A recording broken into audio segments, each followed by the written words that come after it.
그러면은 자궁을 보존하는 수술법이 저쪽 병원에도 있는데 다 비슷한 거 아닌가요? 라고 이제 혼동할 수도 있어요. 근데 그게 혼동하시면 안 되는 게 그 안에 넣는 재료가 어떤 건지에 따라 다르거든요. 근데 대부분의 이제 다른 병원에서는 특허가 없어요. 그냥 일반적으로 몸 안에 넣어도 되는 실리콘을 사용하는 경우가 많은데 그게 이제 자궁탈에 특화된 그런 실리콘이 아니기 때문에 아무래도 자궁을 지지하는 게 되게 약해요. 여기는 안에 넣는 그런 실리콘이 불안정하구나, 문제가 많구나 라고 좀 이해를 하시는 게 좋아요. 소위 말해서 레드라인이라서 레드라인을 넘어서 가지고 그때부터는 이제 지립구에 가깝게 위치하기 때문에 그때는 이제 진행형이야. 그때는 골반저 근육 강화 운동을 해도 효과가 없습니다. 그때는 수술 무조건 해야 돼요.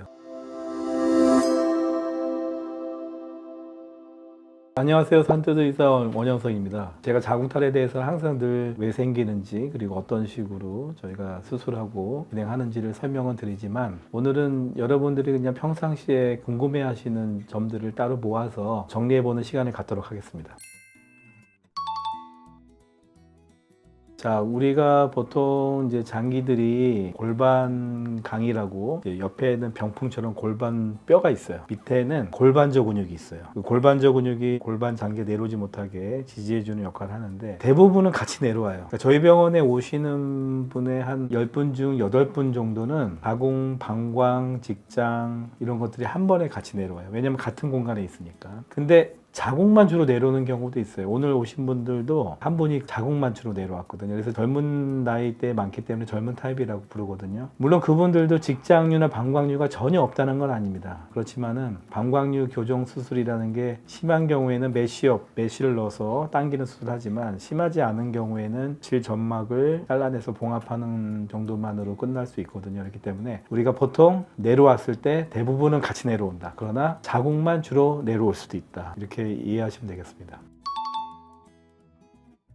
대부분의 병원에서는 자궁을 적출하자는 쪽으로 가거든요. 근데 이게 항상 문제가 자궁과 방광, 직장은 같은 공간에 있어서 같이 내려오는데 만약에 이제 자궁만 적출하게 되면은 자궁은 이제 안 내려오겠죠. 문제는 제가 누누이 강조했죠. 자궁이 없어진 자리에 장이 내려와서 기존에 이제 방광이나 직장 같은 것들은 아마 대부분의 병원에서는 자궁을 적출할 때 간단하게만 교정을 하거든요. 그렇기 때문에 결국은 장류가 생기는 거죠. 장이 내려오면서 불안정하게 교정이 된 직장보다도 방광을 끌고 내려오는 경우가 많아요. 그러니까 우리 병원에 오시는 분들이 대부분 자궁탈 환자도 그렇고 자궁이랑 방광이랑 주로 내려오거든요. 메인이 자궁이나 방광인데 자궁을 적출을 하고 나머지를 이제 간단하게만 해결을 해버렸기 때문에 결국은 자궁 적출로 인한 장류와 그것이 방광이랑 만나는 거야 서로. 그래서 걔네들이 한 몸뚱아리가 돼서 푹 쏟아져서 내려와요. 그러면은 재발하게 되는 거겠죠. 그렇기 때문에 자궁 적출만 해서는 상당히 위험하다. 자궁 적출로는 장류가 생긴다는 거 그리고 방광을 결국 끌고 내려오기 때문에 처음에 수술을 해놓으면은 대부분은 한 달 정도까지는 괜찮을 수도 있어. 한 달 거의 못 넘기는 경우가 많거든요. 그래서 여러분들이 자궁 적출을 제발 제가 그래서 맨날 얘기하는 거예요. 자궁 적출을 하지 않아도 우리가 이 자궁탈 교정술을 할 수 있다면 이게 제일 좋은 거라고 또 얘기했지만 문제는 재발률이 높기 때문에 그래요. 그래서 각각의 장기에 대해서 다 단도리를 해놔야 되죠. 다 수술을 해야 되고 또 자궁을 적출하지 않음으로 인해서 오는 장점이 훨씬 더 많겠죠. 여러분들이 의사가 아니어도 그거는 당연한 거라고 이해하실 거라 생각하고 그래서 적출을 하지 않는 것이 회복도 빠르고 편해서 그럴 수도 있지만 그게 아니라 적출하고 나면은 재발이 잘 돼서 그런 게 더 커요.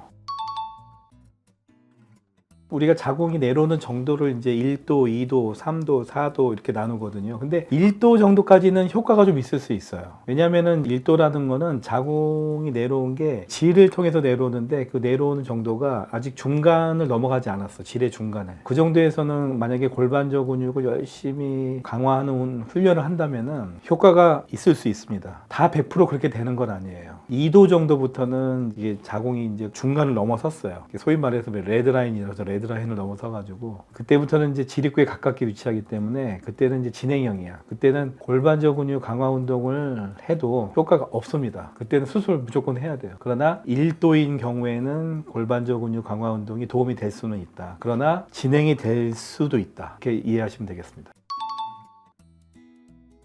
저희 병원과 비슷하게 자궁을 보존하는 수술법이라고 홍보하는 병원들이 있는데, 그러면은 자궁을 보존하는 수술법이 저쪽 병원에도 있는데 다 비슷한 거 아닌가요? 라고 이제 혼동할 수도 있어요. 근데 그게 혼동하시면 안 되는 게 그 안에 넣는 재료가 어떤 건지에 다 다르거든요. 근데 대부분의 이제 다른 병원에서는 특허가 없어요. 그냥 일반적으로 몸 안에 넣어도 되는 실리콘을 사용하는 경우가 많은데, 그게 이제 자궁탈에 특화된 그런 실리콘이 아니기 때문에 아무래도 자궁을 지지하는 게 되게 약해요. 여기는 안에 넣는 그런 실리콘이 불안정하구나, 문제가 많구나 라고 좀 이해를 하시는 게 좋아요. 저희 병원 같은 경우는 드링코아라는 이제 저희가 특허를 받은 실리콘을 넣고 나면은 바로 일상생활 하라고 그래요. 제가 우리가 수술하고 나서 종일 누워만 있으면 얼마나 몸이 무거워지고 소화도 안 되고 없는 병도 생기는 거죠. 근데 3개월이에요. 그것도 3개월 동안 누워있으라면 그건 환자를 위해서도 좋은 방법이 아니에요. 그건 오히려 억지입니다. 억지. 여러분들이 간과해서는 안 될 게, 그 안에 들어가는 실리콘이 우리도 실리콘을 쓰는 병원이다 이렇게 해가지고 혼동을 해서 이제 수술을 받을 경우가 있는데, 3개월간 누워있으라고 한다는 거는 또 다른 병원 야기시킬 수도 있고, 여러분들이 그 혼동이 될 경우에는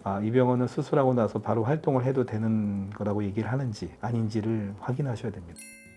겨울철이라서 그런지 이제 날씨가 추워지니까 상담 요청하시는 분도 많고 해서 상당히 얼굴이 이제 막 우울해요. 걱정도 많이 하고, 수술을 해야 되나, 수술을 하게 되면 또 겁이 나죠. 모르겠어요. 제 얼굴을 좀 자주 보신 분들은 또 막상 오면 맨날 보던 분이라고 생각해서 좀 편하게 생각하시는 경우도 있고, 또 제가 이제 정확하게 진단해서 다시 한번 정리해서 말씀을 드리니까 일단 마음이 편하다고 하세요. 저는 자궁탈이 심하지 않거나 아예 자궁탈이 없는 분들은 절대로 수술하지 않아요. 근데 이제 환경적인 게 있잖아요. 힘들게 일하는 환경이 있는 분, 예민하신 분들에 대해서는 심하지 않더라도 수술을 권하고, 그러나 2기부터는 저는 이제 빨리 수술해서 본인이 삶의 질을 높이는 그런 생활을 하라고 하는데, 수술 위험하거나 무섭지 않습니다. 그냥 영상으로만 보고 듣고 하면서 이제 고민만 하시지 말고, 그래도 저희가 전문적인 이제 그 스태프들도 다 옆에서 도와주고 있으니까 편안한 마음으로 내원하시면 좋겠습니다.